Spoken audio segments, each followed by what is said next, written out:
जय श्री कृष्ण, जय श्रीमद नारायण। दोस्तों, आज आप सुनिए श्रीमद् भागवत महापुराण कथा 10वें स्कंद पूर्वार्ध का 39वां अध्याय। इस अध्याय में आज आप सुनेंगे श्री कृष्ण, बलराम और मथुरा गमन। श्री सुखदेव जी कहते हैं, भगवान श्री कृष्ण और बलराम जी ने अक्रूर जी का भली भांति सम्मान किया। वे आराम से पलंग पर बैठ गए। उन्होंने मार्ग में जो जो अभिलाषाएं की थी वे सब पूरी हो गई। परीक्षित, लक्ष्मी के आश्रय स्थान भगवान श्री कृष्ण के प्रसन्न होने पर ऐसी कौन सी वस्तु है जो प्राप्त नहीं हो सकती। फिर भी भगवान के परम प्रेमी भक्तजन किसी भी वस्तु की कामना नहीं करते। देवकी नंदन भगवान श्री कृष्ण ने सायंकाल का भोजन करने के बाद अक्रूर जी के पास जाकर अपने स्वजन संबंधियों के साथ कंस के व्यवहार और उसके अगले कार्यक्रम के संबंध में पूछा। भगवान श्री कृष्ण ने कहा, चाचा जी, आपका हृदय बड़ा शुद्ध है। आपको यात्रा में कोई कष्ट तो नहीं हुआ? स्वागत है, मैं आपकी मंगल कामना करता हूँ। मथुरा के हमारे आदमी, सुहृद, कुटुंबी तथा अन्य संबंधी सब सकुशल और स्वस्थ है ना? हमारा नाम मात्र का मामा कंस तो हमारे कुल के लिए एक भयंकर व्याधि है। जब तक उनकी बढ़ती हो रही है तब तक हम अपने वंश वालों और उनके बाल बच्चों का कुशल मंगल क्या पूछें। चाचा जी, हमारे लिए यह बड़े खेद की बात है कि मेरे ही कारण मेरे निअपराध और सदाचारी माता पिता को अनेकों प्रकार की यातनाएं झेलनी पड़ी, तरह तरह के कष्ट उठाने पड़े। और तो क्या कहूँ, मेरे ही कारण उन्हें हथकड़ी बेड़ी से जकड़कर जेल में डाल दिया गया तथा मेरे ही कारण उनके बच्चे भी मार डाले गए। मैं बहुत दिनों से चाहता था कि आप लोगों में से किसी न किसी का दर्शन हो। यह बड़े सौभाग्य की बात है कि आज मेरी वह अभिलाषा पूरी हो गई। सौम्य स्वभाव चाचा जी, अब आप कृपा करके यह बतलाइए कि आपका शुभ आगमन किस निमित्त से हुआ। श्री सुखदेव जी कहते हैं, परीक्षित, जब भगवान श्री कृष्ण ने अक्रूर जी से इस प्रकार प्रश्न किया तब उन्होंने बतलाया कि कंस ने तो सभी यदुवंशियों से घोर वैर ठान रखा है। वह वसुदेव जी को मार डालने का भी उद्यम कर चुका है। अक्रूर जी ने कंस का संदेश और जिस उद्देश्य से उसने स्वयं अक्रूर जी को दूत बनाकर भेजा था और नारद जी ने जिस प्रकार वसुदेव जी के घर श्री कृष्ण के जन्म लेने का वृत्तांत उनको बता दिया था, सो सब कह सुनाया। अक्रूर जी की यह बात सुनकर विपक्षी शत्रु का दमन करने वाले भगवान श्री कृष्ण और बलराम जी हंसने लगे और इसके बाद उन्होंने अपने पिता नंद जी को कंस की आज्ञा सुना दी। तब नंद बाबा ने सब गोपों को आज्ञा दी कि सारा गोरस एकत्र करो, भेंट की सामग्री ले लो और छकड़े जोड़ो। कल प्रातः काल ही हम सब मथुरा की यात्रा करेंगे और वहां चलकर राजा कंस को गोरस देंगे। वहां एक बहुत बड़ा उत्सव हो रहा है, उसे देखने के लिए देश की सारी प्रजा इकट्ठी हो रही है। हम लोग भी उसे देखेंगे। नंद बाबा ने गांव के कोतवाल के द्वारा यह घोषणा सारे ब्रज में करवा दी। परीक्षित, जब गोपियों ने सुना कि हमारे मनमोहन, श्याम सुंदर और गौर सुंदर बलराम जी को मथुरा ले जाने के लिए अक्रूर जी ब्रज में आए हैं तब उनके हृदय में बड़ी व्यथा हुई। वे व्याकुल हो गए। भगवान श्री कृष्ण के मथुरा जाने की बात सुनते ही बहुतों के हृदय में ऐसी जलन हुई कि गर्म सांस चलने लगी, मुख कमल कुहला गया और बहुतों की ऐसी दशा हुई, वे इस प्रकार अचेत हो गई कि उन्हें खिसकी हुई ओढ़नी, गिरते हुए कंगन और ढीले हुए जूड़ों तक का पता न रहा। भगवान के स्वरूप का ध्यान आते ही बहुत सी गोपियों की चित्तवृत्तियां सर्वथा निवृत्त हो गई, मानो वे समाधिस्थ आत्मा में स्थित हो गई हों और उन्हें अपने शरीर और संसार का कुछ ध्यान ही न रहा। बहुत सी गोपियों के सामने भगवान श्री कृष्ण का प्रेम, उनकी मंद मंद मुस्कान और हृदय को स्पर्श करने वाली विचित्र पदों से युक्त मधुर वाणी नाचने लगी। वे उसमें तल्लीन हो गई, मोहित हो गई। गोपियां मन ही मन भगवान की चटकीली चाल, भाव भंगी, प्रेम भरी मुस्कान, चितवन, सारे शोकों को मिटा देने वाली ठिठोलियां तथा उदारता भरी लीलाओं का चिंतन करने लगी और उनके विरह के भय से कातर हो गई। उनका हृदय, उनका जीवन सब कुछ भगवान के प्रति समर्पित था। उनकी आंखों से आंसू बह रहे थे। वे झुंड के झुंड इकट्ठी होकर इस प्रकार कहने लगी। गोपियों ने कहा, धन्य हो विधाता, तुम सब कुछ विधान तो करते हो परंतु तुम्हारे हृदय में दया का लेश भी नहीं है। पहले तो तुम सौहार्द और प्रेम से जगत के प्राणियों को एक दूसरे के साथ जोड़ देते हो, उन्हें आपस में एक कर देते हो, मिला देते हो, परंतु अभी उनकी आशा अभिलाषाएं पूरी भी नहीं हो पाती, वे तृप्त भी नहीं हो पाते कि तुम उन्हें व्यर्थ ही अलग कर देते हो। सच है, तुम्हारा यह खिलवाड़ बच्चों के खेल की तरह व्यर्थ ही है। यह कितने दुख की बात है। विधाता, तुमने पहले हमें प्रेम का वितरण करने वाले श्याम सुंदर का मुख कमल दिखलाया। कितना सुंदर है वह। काले काले घुंघराले बाल कपोलों पर झलक रहे हैं। मरकत मणि से चिकने सुगंधित कपोलों और तोते की चोंच सी सुंदर नासिका तथा अधरों पर मंद मंद मुस्कान की सुंदर रेखा, जो सारे शोकों को तत्क्षण भगा देती है। विधाता, तुमने एक बार तो हमें वह परम सुंदर मुख कमल दिखाया और अब उसे ही हमारी आंखों से ओझल कर रहे हो। सचमुच तुम्हारी यह करतूत बहुत ही अनुचित है। हम जानते हैं इसमें अक्रूर का दोष नहीं है, यह तो साफ तुम्हारी क्रूरता है। वास्तव में तुम ही अक्रूर के नाम से यहाँ आए हो और अपनी ही दी हुई आंखें तुम हमसे मूर्ख की भांति छीन रहे हो। इनके द्वारा हम श्याम सुंदर के एक एक अंग में तुम्हारी दृष्टि का संपूर्ण सौंदर्य निहारती रहती थी। विधाता, तुम्हें ऐसा नहीं करना चाहिए। अहो, नंद नंदन श्याम सुंदर को भी नए नए लोगों से नेह लगाने की चाट पड़ गई है। देखो तो सही, इनका सौहार्द, इनका प्रेम एक क्षण में ही कहाँ चला गया। हम तो अपने घर द्वार, स्वजन संबंधी, पति पुत्र आदि को छोड़कर इनकी दासी बनी और इन्हीं के लिए आज हमारा हृदय शोकातुर हो रहा है। परंतु ये ऐसे हैं कि हमारी ओर देखते तक नहीं। आज की रात का प्रातःकाल मथुरा की स्त्रियों के लिए निश्चय ही बड़ा मंगलमय होगा। आज उनकी बहुत दिनों की अभिलाषाएं अवश्य ही पूरी हो जाएगी, जब हमारे ब्रजराज श्याम सुंदर अपनी तिरछी चितवन और मंद मंद मुस्कान से युक्त मुखारबिंद का मादक मधु वितरण करते हुए मथुरापुरी में प्रवेश करेंगे।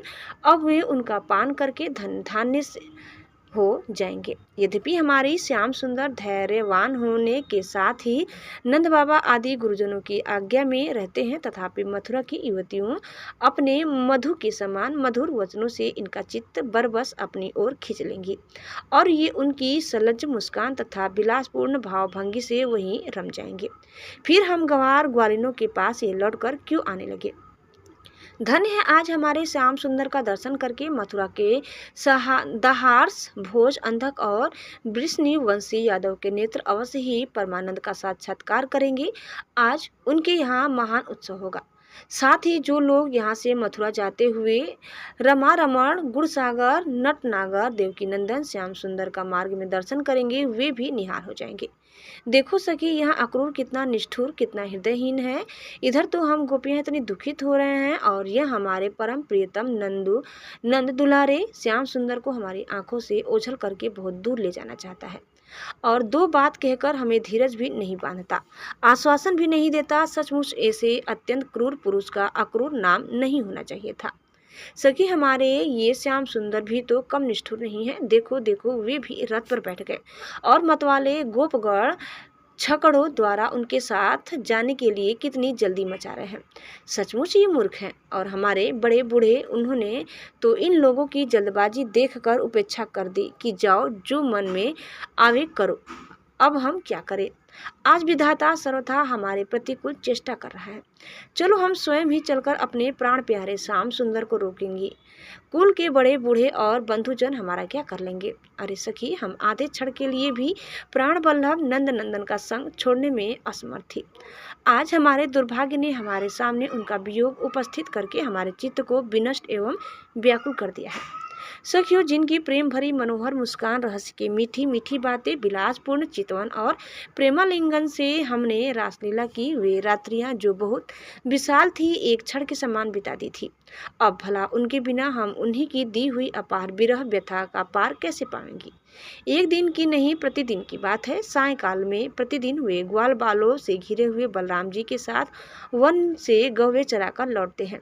उनकी काली काली घुंघराली अलके और गले के पुष्पहार गौों के खुर की रज से ढके रहते हैं। वे बांसुरी बजाते हुए अपनी मंद मंद मुस्कान और तिरछी चितवन से देख देख कर हमारे हृदय को बेध डालते हैं। उनके बिना भला हम कैसे जी सकेंगे। श्री सुखदेव जी कहते हैं, परीक्षित, गोपियां वाणी से तो इस प्रकार कह रही थी, परंतु उनका एक एक मनोरथ भगवान श्री कृष्ण का स्पर्श उनका आलिंगन कर रहा था। वे विरह की संभावना से अत्यंत व्याकुल हो गई और लाज छोड़कर हे गोविंद, हे दामोदर, हे माधव इस प्रकार ऊंची आवाज से पुकार पुकार कर सुललित स्वर से रोने लगी। गोपियां इस प्रकार रो रही थी। रोते रोते सारी रात बीत गई। सूर्योदय हुआ। अक्रूर जी संध्या वंदन आदि नित्य कर्मों से निवृत्त होकर रथ पर सवार हुए और उसे हाँक ले चले गए। नंद बाबा आदि गोपों ने भी दूध, दही, मक्खन, घी आदि से भरे मटके और भेंट की बहुत सी सामग्रियां ले ली तथा वे छकड़ों पर चढ़कर उनके पीछे पीछे चले। इसी समय अनुराग के रंग में रंगी हुई गोपियां अपने प्राण प्यारे श्री कृष्ण के पास गईं और उनकी चितवन, मुस्कान आदि निरख कर कुछ कुछ सुखी हुई। अब वे अपने प्रियतम श्याम सुंदर से कुछ संदेह पाने की आकांक्षा से वहीं खड़ी हो गई। यदुवंश शिरोमणि भगवान श्री कृष्ण ने देखा कि मेरे मथुरा जाने से गोपियों के हृदय में बड़ी जलन हो रही है, वे संतप्त हो रही हैं। तब उन्होंने दूत के द्वारा मैं आऊंगा यह प्रेम संदेश भेजकर उन्हें धीरज बंधाया। गोपियों को जब तक रथ की ध्वजा और पहियों से उड़ती हुई धूल दिखती रही तब तक उनके शरीर चित्रलिखित से वहीं ज्यों के त्यों खड़े रहे, परंतु उन्होंने अपना चित्त तो मनमोहन प्राण बल्लभ श्री कृष्ण के साथ ही भेज दिया था। अभी उनके मन में आशा थी कि शायद श्री कृष्ण कुछ दूर जाकर लौट आए, परंतु जब नहीं लौटे तब वे निराश हो गई और अपने अपने घर चली आई। परीक्षित वे रात दिन अपने प्यारे श्याम सुंदर की लीलाओं का गान करती रहती और इस प्रकार अपने शोक संताप को हल्का करती। परीक्षित इधर भगवान श्री कृष्ण भी बलराम जी और अक्रूर जी के साथ वायु के समान वेग वाले रथ पर सवार होकर पापनाशनी यमुना जी के किनारे जा पहुंचे। वहां उन लोगों ने हाथ मुंह धोकर यमुना जी का मरकत मणि के समान लीला और अमृत के समान मीठा जल पिया। इसके बाद बलराम जी के साथ भगवान वृक्षों के झुरमुट के खड़े रथ पर सवार हो गए। अक्रूर जी ने दोनों भाइयों को रथ पर बैठाकर उनसे आज्ञा ली और यमुना जी के कुंड पर आकर वे विधि पूर्वक स्नान करने लगे। उस कुंड में स्नान करने के बाद वे जल में डुबकी लगाकर गायत्री का जप करने लगे। उसी समय जल के भीतर अक्रूर जी ने देखा कि श्री कृष्ण और बलराम दोनों भाई एक साथ ही बैठे हुए हैं। अब उनके मन में वे शंका हुई कि वसुदेव जी के पुत्रों को तो मैं रथ पर बैठा आया हूँ, अब वे यहाँ जल में कैसे आ गए? जब यहाँ हैं तो शायद रथ पर नहीं होंगे। ऐसा सोचकर उन्होंने सिर बाहर निकालकर देखा, वे उस रथ पर भी पूर्ववत बैठे हुए थे। उन्होंने यह सोचकर कि मैंने उन्हें जो जल में देखा था वह भ्रम ही रहा होगा, फिर डुबकी लगाई, परंतु फिर उन्होंने वहां भी देखा कि साक्षात अनंत देव श्री शेष जी विराजमान है और सिद्धचारण, गंधर्व एवं असुर अपने अपने सिर झुकाकर उनकी स्तुति कर रहे हैं। शेष जी के हजार सिर हैं और प्रत्येक फन पर मुकुट सुशोभित है। कमल नाल के समान उज्ज्वल शरीर पर नीलांबर धारण किए हुए हैं और उनकी ऐसी शोभा हो रही है मानो सहस्त्र शिखरों से युक्त श्वेतगिरी कैलाश शोभायमान हो। अक्रूर जी ने देखा कि शेष जी की गोद में श्याम मेघ के समान घनश्याम विराजमान हो रहे हैं। वे रेशमी पीताम्बर पहने हुए हैं, बड़ी ही शांत चतुर्भुज मूर्ति है और कमल के रक्तदल के समान रत्नारे नेत्र है। उनका बदन बड़ा ही मनोहर और प्रसन्नता का सदन है। उनका मधुर हास्य और चारु चितवन चित्त को चुराए लेती है। भव्य, सुंदर और नासिका तनिक ऊंची तथा बड़ी ही सुघड़ है। सुंदर कान, कपोल और लाल लाल अधरों की छटा निराली ही है। बाहें घुटनों तक लंबी और हष्ट-पुष्ट है। कंधे ऊंचे और वक्षस्थल लक्ष्मी जी का आश्रय स्थान है। शंख के समान उतार चढ़ाव वाला सुडौल गला, गहरी नाभि और त्रिवली युक्त उदर पीपल पत्ते के समान शोभायमान है।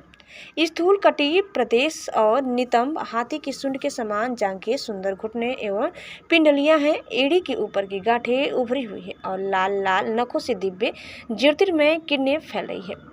चरण कमल की अंगुलियां और अंगूठे नई और कोमल पंखुड़ियों के समान सुशोभित है। अत्यंत बहुमूल्य मणियों से जड़ा हुआ मुकुट, कड़े, बाजूबंद, करधनी, हार, नुपुर और कुंडलों से तथा यज्ञोपवीत से दिव्य मूर्ति अलंकृत हो रही है। एक हाथ में पद्य शोभा पा रहा है और शेष 3 हाथों में शंख, चक्र और गदा। वक्ष स्थल पर श्रीवत्स का चिन्ह, गले में कौस्तुभ मणि और वरमाला लटक रही है। नंद, सुनंद आदि पार्षद अपने स्वामी सनकादिक परमर्षि, परम ब्रह्मा, महादेव आदि देवता, सर्वेश्वर, मरीचि आदि 9 ब्राह्मण, प्रजापति और प्रहलाद, नारद आदि भगवान के परम प्रेमी भक्त तथा 8 वसु अपने अनुसार निर्दोष वेदवाणी से भगवान की स्तुति कर रहे हैं। साथ ही लक्ष्मी, पुष्टि, सरस्वती, कांति, कीर्ति और तुष्टि, इला, ऊर्जा, विद्या, अविद्या, हादिनी, संवित और माया आदि शक्तियां मूर्तिमान होकर उनकी सेवा कर रही है। भगवान की यह झांकी निरख कर अक्रूर जी का हृदय परमानंद से लबलबा भर गया। उन्हें परम शक्ति प्राप्त हो गई। सारा शरीर हर्ष वेश से पुलकित हो गया। प्रेम भाव का उद्रेक होने से उनके नेत्र आंसू से भर गए।